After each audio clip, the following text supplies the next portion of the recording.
getting shiny and bouncy. It's getting in my lipstick.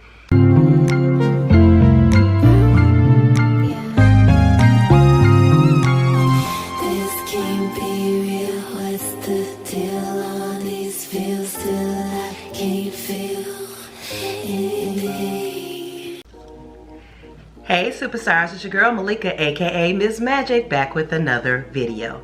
Today I am going to give you my top 5 reasons of why your silk press that you do yourself, or if you go to the salon and your hair just doesn't have that bounce, it doesn't have that shine, I'm going to give you the top 5 reasons why. But first, if you are new here, welcome to my channel. Thank you for coming. Go ahead and hit that subscribe button for me and give me a big thumbs up if you like this video. And go ahead and hit the notification bell so you can be alerted when I do post another video. So like I was saying, time after time, some of my clients say, well, why can't I get my hair as silky and as bouncy and as shiny as when you do it? First thing I'm going to say is because I'm the professional stylist and I know what to do.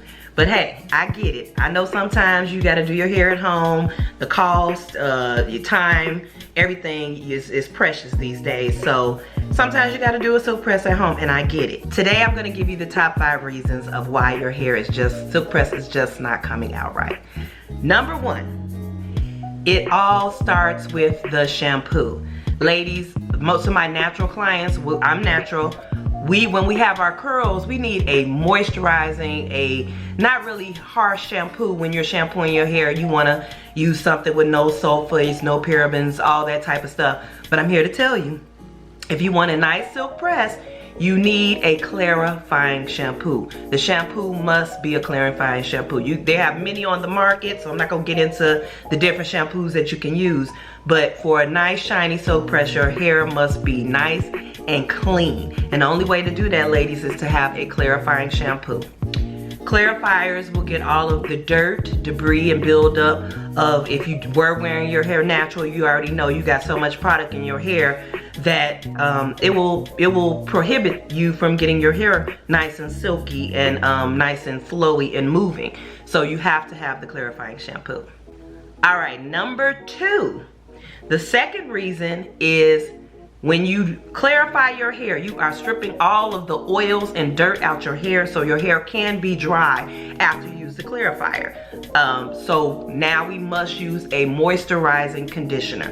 And I'm not saying a deep conditioner, ladies. We'll save the deep conditioner for when we wear hair natural, or if you if you wear your hair straight all the time, you only need to deep condition maybe once every 4 weeks. So when you are doing your silk press, you want to use a nice moisturizing conditioner after you clarify, and you're just going to put that in your hair. You're going to comb it through with a wide tooth comb, and then after that you're going to rinse that conditioner right out your hair, and make sure you rinse all of it out. And then you'll see that some of the softness and moisture is back in your hair. Once again, there are many moisturizing conditioners on the market, so we're not going to get into which ones. When I want my hair really bouncy and straight, I'm not gonna lie, I use some of the cheapest moisturizing shampoos, conditioners that they have. Suave, Aussie Moist, all of those are really good ones that will bring the moisture back to your hair without putting too much product buildup in your hair, so that it will not flow or move when you have your silk press. All right, number 3, a very important step. Now we're on, once you've moisturized, once you've clarified and you've moisturized, now it's time for the blow dry. So what you want to do, once you have rinsed it all out, you want to section your hair. It is very important to section your hair into 4 parts, 5 parts, however you can section it, and so that you can concentrate when you blow dry. Whether you use a paddle blow dry or whether you use a comb attachment, whatever you do, you want to blow dry your hair nice and straight. I know a lot of natural girls are scared of blow drying their hair on high heat, but trust me, if your hair is clean and moisturized, you will not get any heat damage with that blow dry. Just go ahead and blow dry it on the high heat, because you need your hair to be nice and straight from the roots to the ends. And this is very important, and a very important process in getting your silk press nice and straight, silky and smooth. Also, when you are blow drying, if you're going to use a heat protectant, do not use a very oily heat protectant. There are many on the market. I even say get a spritz, a water-based heat protectant is the best. Do not get an oil-based heat protectant, but if you do have to get an oil-based heat protectant, make sure it is very thin oil, not that thick oil, because that is going to weigh your hair down. I typically do not put heat protectant on my hair before I blow dry it. I only put a little bit on right after I blow dry it, right before the silk press, because my type of hair is very easily weighed down. Some people, a thicker grade of hair can take a little bit more oil, but not much. You're not gonna get any movement with that oil. So you wanna keep your heat protectant nice and light, or get a water-based heat protectant that you can just spray in your hair. Which leads me right back into the fourth reason. Too much product. Same thing.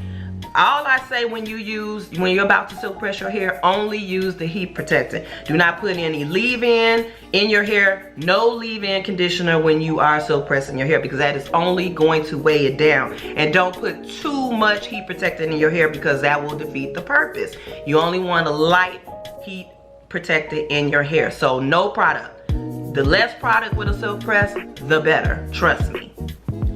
And number 5, which is going to be the finale of your silk press, get that hair straight. Once again, do not be scared to go over 400 on your iron, on your flat iron. 410, 415. I do 450 on my hair, but that's because I know my hair. Like I said, I will flat iron my hair one time. One pass. Don't do a whole bunch of passes on your hair, because that will lead to heat damage. Make sure you get it from the root, and then you go down, and sometimes I'll go through it and then I'll just put a little curl on the end like I've done here. And then after this, I'm not using any more heat until I wash my hair, because the main problem with heat damage is using a flat iron on dirty hair. And when I say dirty, I mean like the next day, the oils and the dirt debris and the product, you might want to put some oil sheen in your hair or something like that the next day. If you flat iron over that, you are putting unnecessary steam and heat back into your hair, which will cause heat damage. So once you do your flat iron, that's it, one pass, and you should be good to go. You should have nice, silky, beautiful hair. So basically, those are my top 5 reasons. There are some other reasons, and if you want me to tell you some more reasons, go ahead and comment below that, hey, I need a little bit more. I need a little bit more, or if this satisfies you, comment down below and say, oh, okay, I get it. I know what I've been doing wrong all this time. So basically, guys, that is it. I want to thank you guys for watching. Don't forget, go ahead and hit that subscribe button for me. Give me a big thumbs up and hit that notification bell so you can be alerted when I do post another video. All right, guys. Hope to see you in past, present, and future videos. Love you guys. Bye.